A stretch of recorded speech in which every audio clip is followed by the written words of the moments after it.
So this Friday is 4th of July, and because 4th of July is coming up, I decided to go back and rewatch all the Purge movies because they all came out around Independence Day, around that time. And I feel like these movies are really important to what's going on today with today's government and society. I already made videos reviewing each movie. Those will be released throughout this week. And now I'm here to rank the Purge movies from the worst to the best. So let's get into it.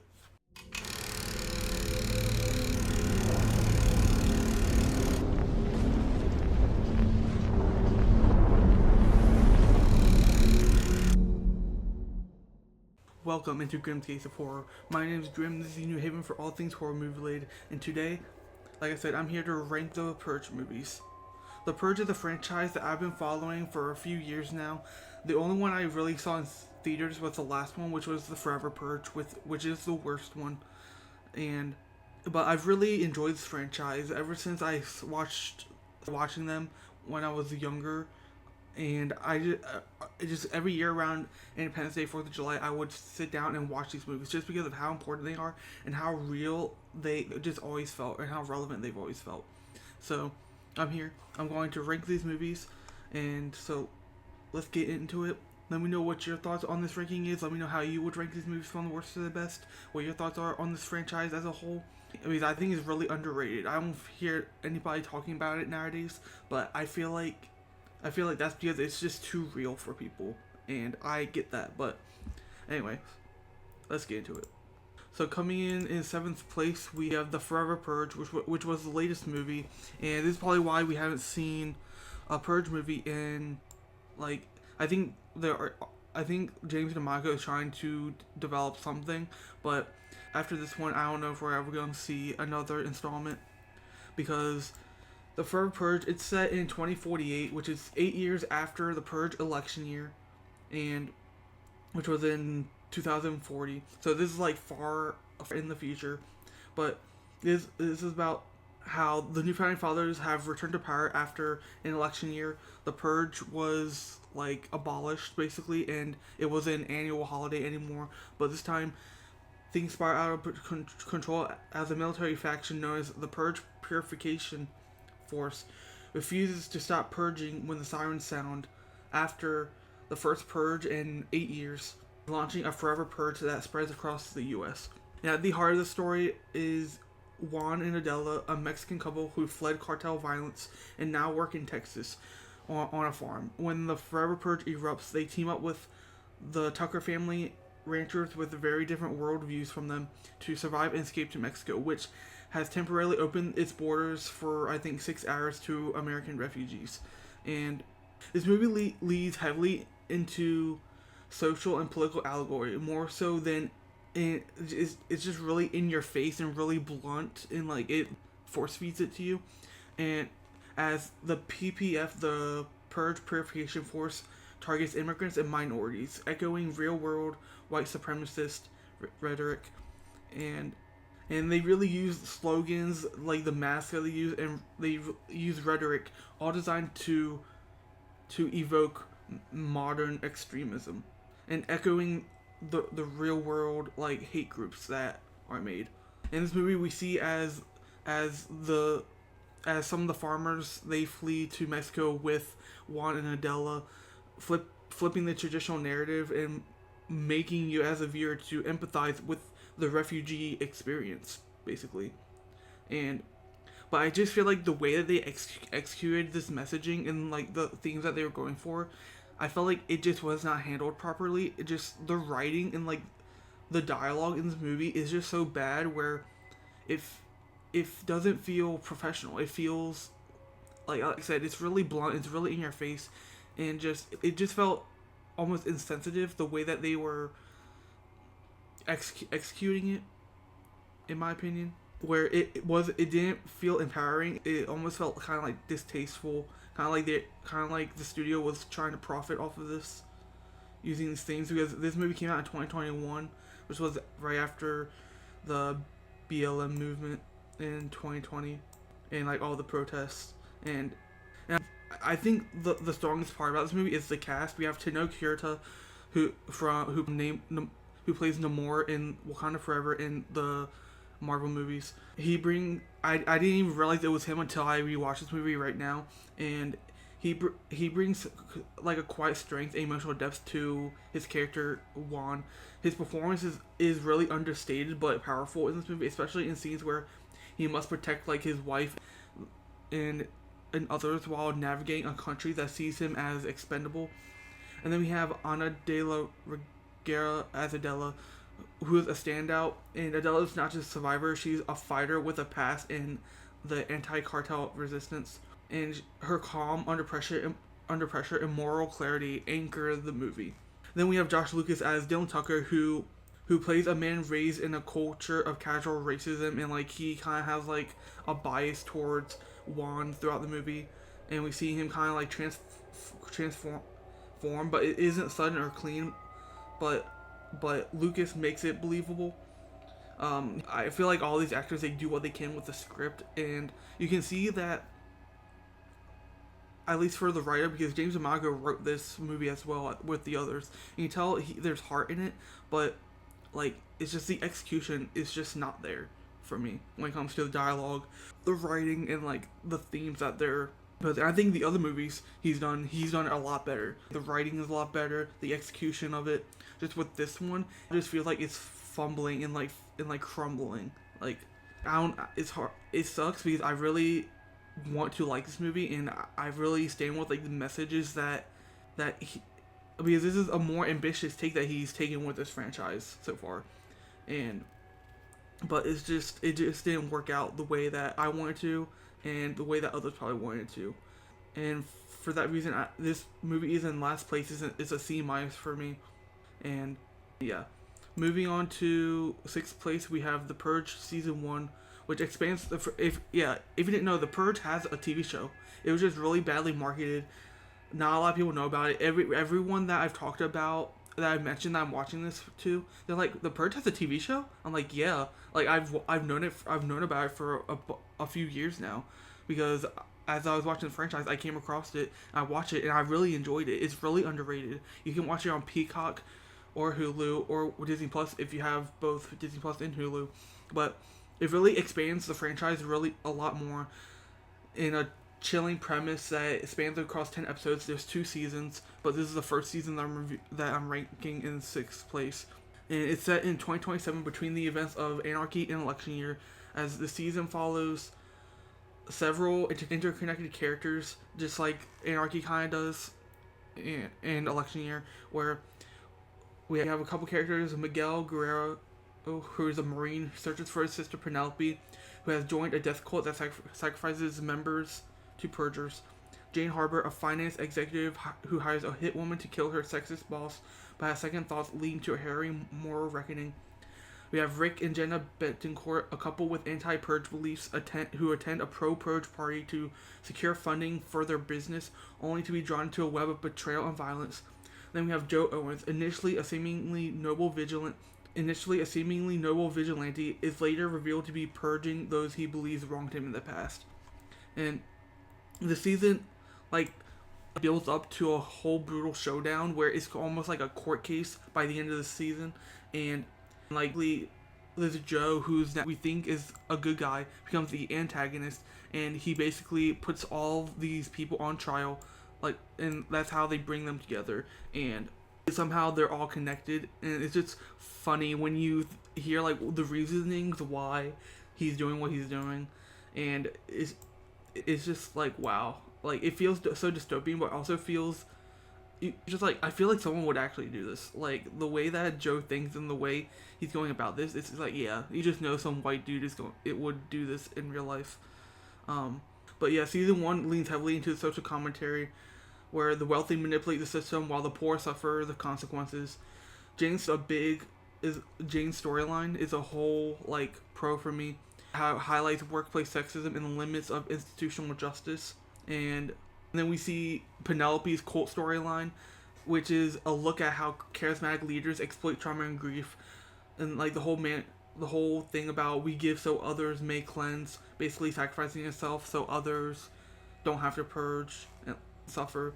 It just mimics real world radicalization tactics, and I just feel like like a lot of the story and everything in the first season, it just did not grab me until like halfway through.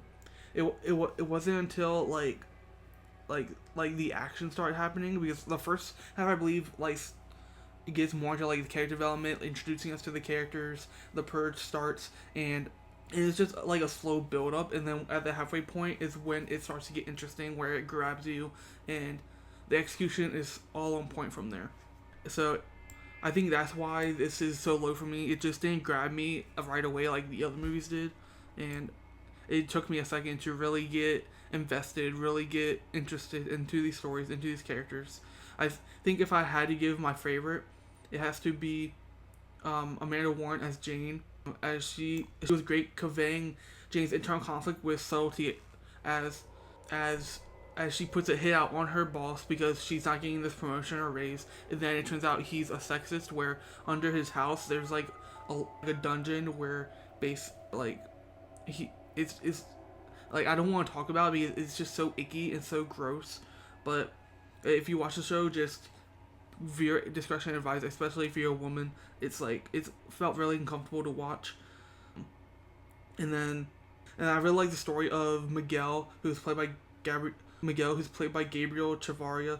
His performance is grounded with that's both physically intense and emotionally raw, as he goes on as he tries to locate and find his sister throughout this purge. And when he finally finds her, it just feels really like satisfying, and like you're just happy that he finds her, even with the circumstances that are going on. But it's like, but the other two, it's like we don't see Eladro at the beginning. We just see him like come through and start saving a few people here and there, and we're just like, who is this guy? What's going on? It kind of reminds me of like rebelling against, or like a freedom fighter in the purge. But then it turns out, oh no, he's actually planning to purge. He's just helping a few people on the way. Or you don't it kind of like makes you think, is he saving people and then taking them to shelter against their will so that they'll be safe? That's what my first thought was. But no, he turns out to be the antagonist, which was a great twist, by the way. I didn't expect that. But yeah, I just want to make it clear, the Forever Purge is the only one that I didn't like. Everything further on I do like. With the Purge season 1, I gave it a B minus. It's like more, it's so it might seem really low, but I really did enjoy it.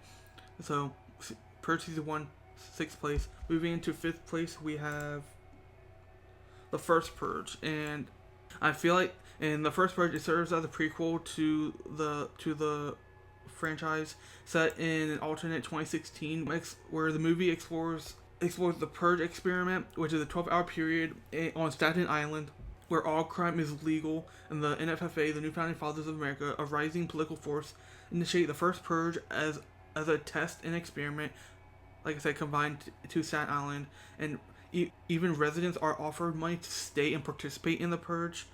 But when the violence doesn't escalate as they expect and not a lot of people purge, the NFFA secretly deploy mercenaries to create chaos and justify the program's expansion, which is really relevant to what we're seeing now in like LA, for example, and with the protests that are going on. And the movie is really blunt, but it's just executed way with effective critique of systematic racism, class warfare, and government manipulation. It suggests that the Purge is less about catharsis and more about social cleansing, targeting marginalized communities under the guise of national renewal. The use of white supremacist imagery in this movie and militarized violence highlights the film's commentary on real-world inequalities and authoritarian overreach. And yeah, this movie just executes everything that I wanted, everything better. I wish the Forever Purge was just as good as this movie is. I gave this movie a B+, right? Yeah, I gave the first Purge a B+. I enjoyed it a lot. As even in the first Purge, we see, despite the chaos going on, the movie emphasizes a community resilience, as Nia and Dimitri's arcs show that leadership and courage can emerge from unlikely places. And we basically start to see a resistance right from the beginning, as we see Dimitri, as he's kind of like the action hero in this movie, with kind of like a streetwise edge, as we see him take down a bunch of these mercenaries, and it's just so satisfying, so great to see. And then we have Lex Scott Davis as Naya, who as who is the moral center, and she just delivers a grounded, emotionally resonant performance, and like and it's kind of like the emotional anchor of the movie, in my opinion. Especially her relationship with Isaiah, who is like a teen who goes from like a scared teen to a survivor throughout this movie, and the direction throughout this movie just feels really raw and kinetic, as there's more of like a stylized violence throughout this movie than earlier entries, where it's more gritty, where the violence in this movie changes from stylized violence more to like a grittier, more intimate like violence, where it feels more real. It feels more like it makes you really feel more like affected instead of like entertained, which is what I really liked about it. It was really different. And the first Purge, it doesn't just feel like a horror movie. It feels like a political statement wrapped in action, and that's why I just love this movie so much. Especially when we do get some shots where it's almost like a documentary style. Especially when it's like in the POV of like Dimitri or like the mercenaries, as we see Dimitri go through like slash and kill and kill all of the mercenaries. It just feels really satisfying, really entertaining, action packed, and yeah.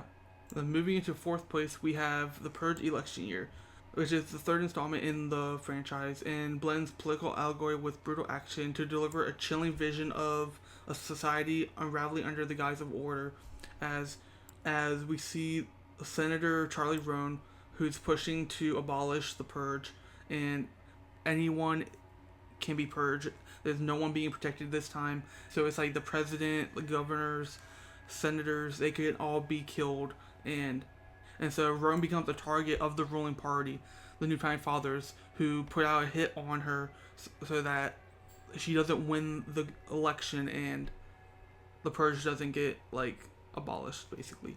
And we have Leo Barnes, who returns from Anarchy, played by Frank Grillo, where he must protect her when it seems someone betrayed her on her team and forces them onto the streets of Washington D.C. during Purge night. And so this movie really just leans into the political commentary of exploring how violence is institutionalized to suppress the poor and marginalized. It critiques how the manipulation of fear and nationalism, drawing parallels to real-world issues like voter suppression, class warfare, and authoritarianism. The Purge becomes a metaphor for systematic inequality, with the NFFA using it as a tool for social cleansing. Again, kind of like same themes that we saw in the first Purge, but I feel like this movie also does it better, especially when it comes to some of the characters we have in this movie, like Mikhail T. Williamson, who plays Joe Dixon, who just adds so much soul and humor, grounding the movie in everyday struggles of working class Americans, showing us kind of like both sides, as we see Frank Grillo's character trying to protect the senator, but then we also see another side of Joe Dixon and him trying to protect his deli, and it just feels really, really real, really just, he adds a bunch of like humor to this movie, and it makes you get some of it. He just has like these quotes and like these comebacks and replies that are just so funny, and then he dies. His death in the movie later on, it made me emotional just watching it, because it's like, no, it just feels like a symbol of what this movie is of the message this movie is trying to give, which is people like Joe Dixon are the people that are being targeted, and now he's kind of like collateral damage for trying to protect and stand up to the government and what they're doing, trying to rebel against them. And so his death, as it's like sad and tragic, it feels almost symbolic. And then Elizabeth Mitchell brings gravitas to Roan, portraying her not as a saint but as a survivor with conviction, as she is kidnapped and she is, as they take her to some church and put her on and plan to sacrifice her to the Purge, as Roan's campaign is like a beacon of hope. But the movie questions whether change can come through the system or only through revolution, and the choice to spare Owens, her candidate opponent, after he gets her kidnapped and plans to kill her, and she chooses to not kill him but to spare him, even after all that she went through, because of her belief in justice over vengeance. And it just shows the strength that this woman has, and how she will not like she will not stoop to the level of her opponent. Instead, she will stand her ground. She will stand by her morals, her integrity, and her character. And it just is really powerful, really meaningful.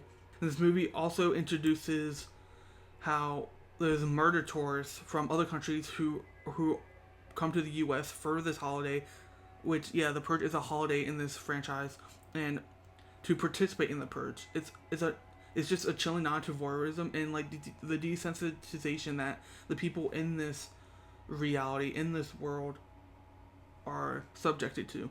And the direction of this movie is just, especially with the handheld camera work, it's just relentless, just really blunt, relentless with the action-packed scenes, especially before we even get to those, where we just see quiet scenes of Joe at his deli trying to protect it with his employee, and because we have one storyline where it has all the heart and like what this movie is kind of like the symbol of this movie of what they're trying to show, and then we have the senator and Frank Grillo's character on the other side, where it's like action packed. It's showing you like the raw, real violence and everything that is going on throughout this. And by the end of the movie, the message is clear: dismantling a system is only the beginning. The real battle is sustaining change in the face of backlash. And because they executed this movie so well, I'm putting it in 4th place. But again, I think the other movies that that are coming up, other installments, I think they do something a little better. It's just hard when I like so many of these. It's hard to think of things that to complain about, because I don't like to be negative like that. I don't like to criticize. Well, I will criticize if I have to, like I did with the Forever Purge, but it's just hard to think of things that I don't like when I really do like a lot of these.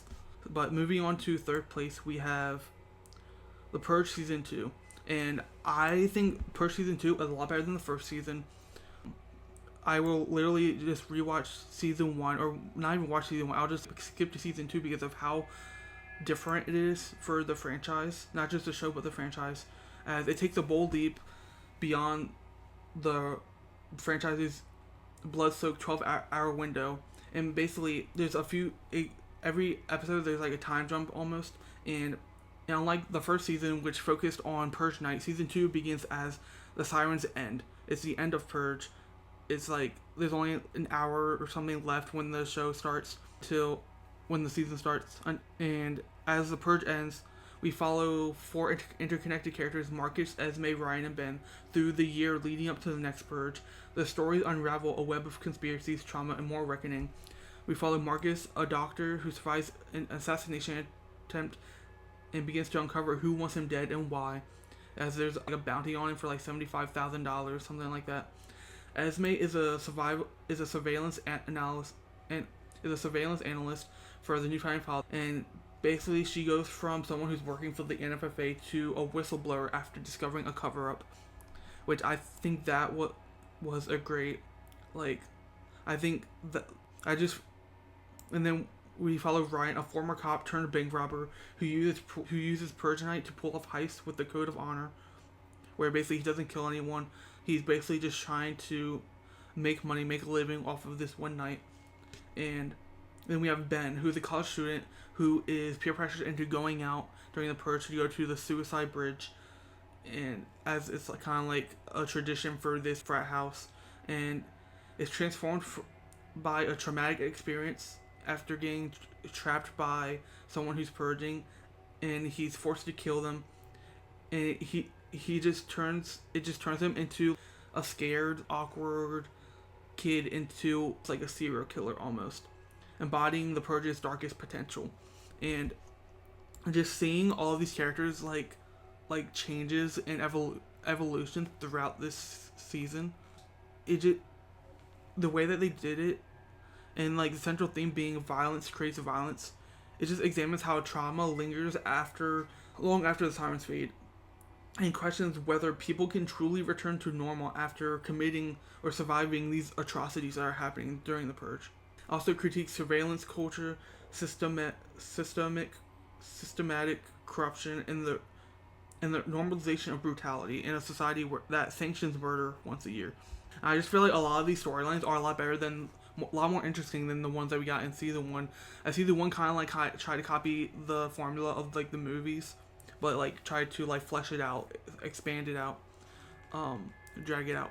But this one, it kind of like changes it up a bit, and it feels refreshing. It feels new, which what I really liked about it. Not only that, but yeah, they executed it. Paola Nunez delivers a stand-up performance as Esme.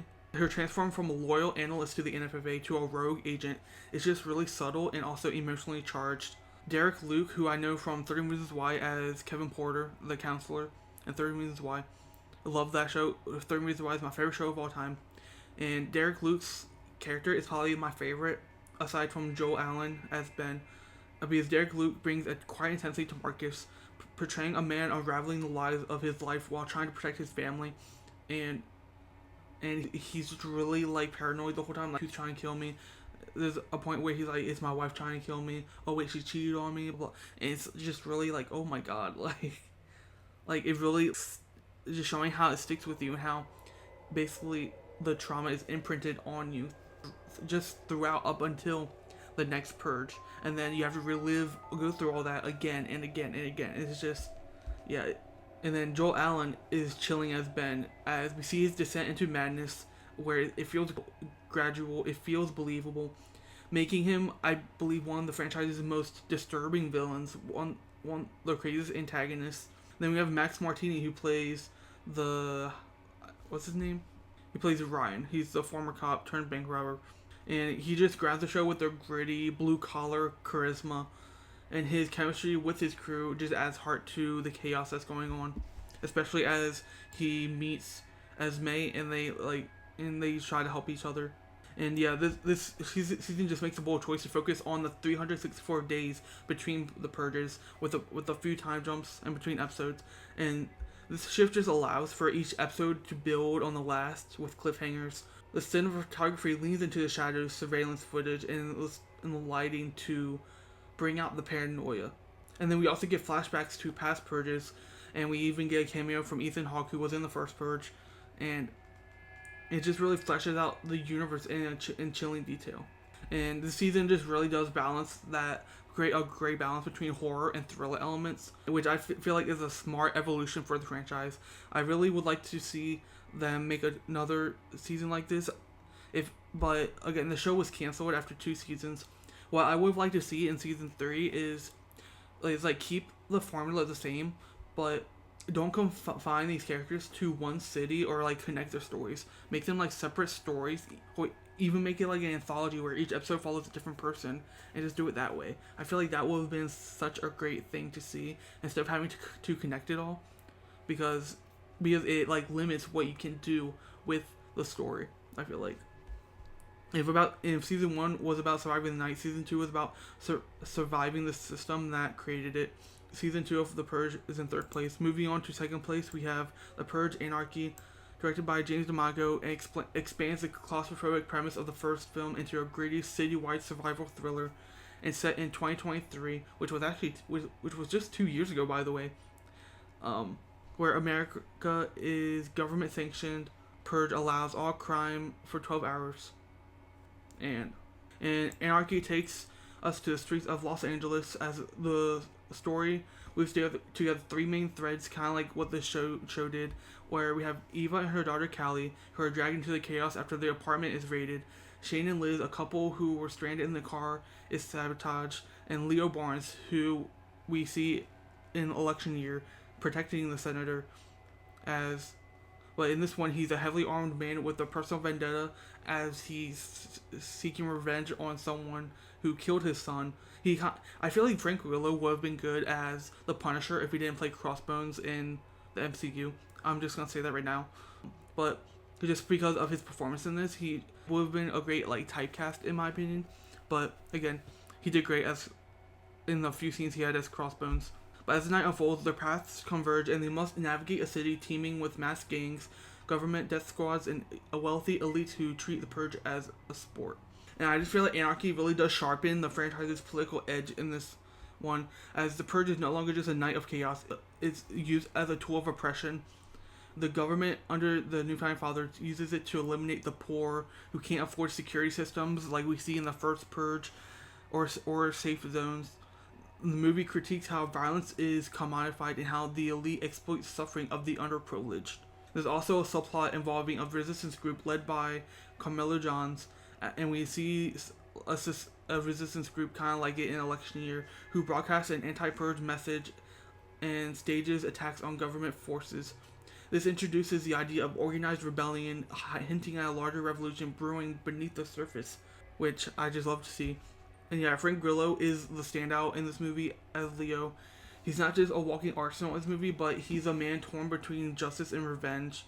And his quiet intensity and physicality give the movie its emotional core, in my opinion. Especially up to the end where we see him, like, battling with whether to kill this man or not.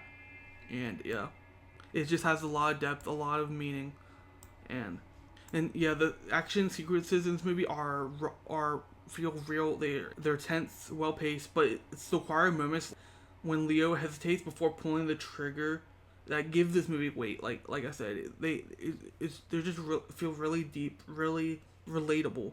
You like feel for this man who lost his son. I think it was during off Purge or something like that. Who I think he got like hit by a car or something like that, and the guy was the driver, and so he plans to kill this guy, but he doesn't. After the mother and daughter try to talk him down and tell him to not go, tell him to not do this, and he listens. But Purge Anarchy is it's not just a sequel; it's a world expander, and it takes such a provocative premise and injects it with more ambiguity, social critique, and raw survival energy, and it's just so satisfying by the end, seeing these characters make it out alive, most of them, at least. And I just feel like the Purge Anarchy did, it just felt perfect. I gave this movie and then season 2 A-minuses both, which I feel like were the best. Moving into first place, we have the first Purge, where this all started, and the story centers around the Sandin family, who are confined into their house in a gated community, I believe. And we have James, who is played by Ethan Hawke, who is a successful home security salesman. So he sells security systems, the ones that protect you from the Purge. And we have his wife, Mary, played by Lena Headey, and the 2 children. As the Purge begins, the fortified home becomes a battleground when their son offers sanctuary to a wounded stranger, drawing the wrath of a masked gang demanding the man's surrender.